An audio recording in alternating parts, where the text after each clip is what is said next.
People will be saying, look, we heard this announcement 10 days ago.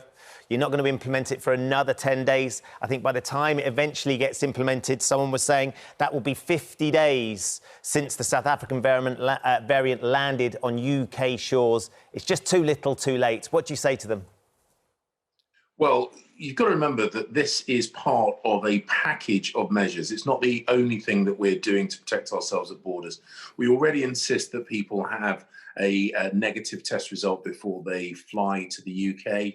Well, that's only come in for the last few weeks, Mr. Cleverly, hasn't it? That hasn't been in place for that long, really. My question for you is very simply, do you as the health minister know if we have any hotels, as we're speaking right now, signed up to accept enforced quarantine? I've made very clear I've answered that question. I do not know how many hotels have been signed up in the course of contract negotiations. I'm not running those contract negotiations. You're the health minister. Wouldn't it be an absolute priority that you would know that information? It appears I'm working very closely with our NHS on capacity. That's exactly my focus. What's the biggest threat to this country right now? I would argue, and correct me if I'm wrong, but I would argue all the unanswered questions about the South African variant right now should be this government's absolute priority. And yet it seems to me that when you have enforced quarantine coming in a week, with hundreds of thousands of people coming in from countries that already have this variant, that screams to me to be a major problem. And then I ask you as health minister, do we have a single hotel currently signed up to accept these people? And you haven't got a clue. And I'm sorry to be disparaging, but that seems pretty shameful that you don't have a clue if you've even got one. Piers, I've made clear to you a number of things which you chose not to listen to. That's obviously your right. First one is this will come in from the 15th.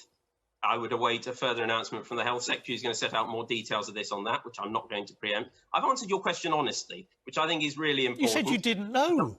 Yeah, and I answered honestly. And I'm allowed to honestly respond to that by saying, how can you not know whether we have a single hotel signed up? I'm sorry, but you seem completely bemused that when you as health minister say, I haven't got a clue, and I say, well, do you even know if we've got one signed up? You can't tell me. And I'm sorry, I find that staggering. Have you signed any hotel chains, anybody? Has anybody signed up?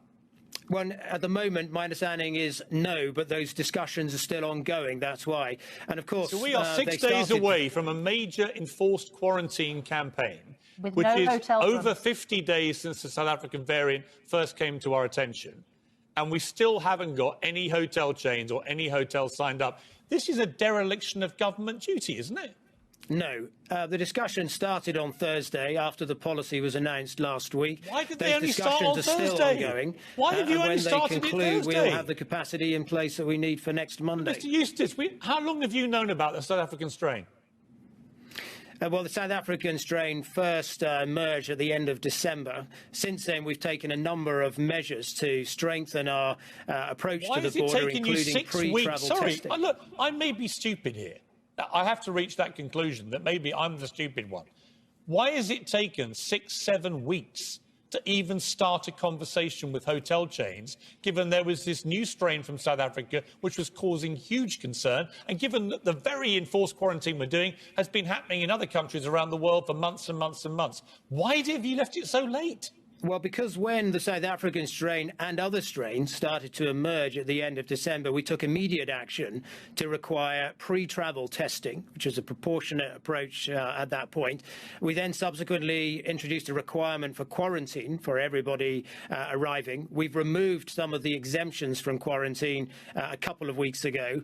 And last week, we announced a further change to the policy, which was to quarantine those from high-risk countries in hotels. So right now, we've got we've got people coming in from high-risk countries like South Africa, in fact, particularly South Africa, without any checks when they get to our border whatsoever. Damning piece in the Daily Mail today. We haven't signed up a single hotel for the quarantine that's supposed to come in 6 days' time, and God knows how many people would have flown in by then anyway.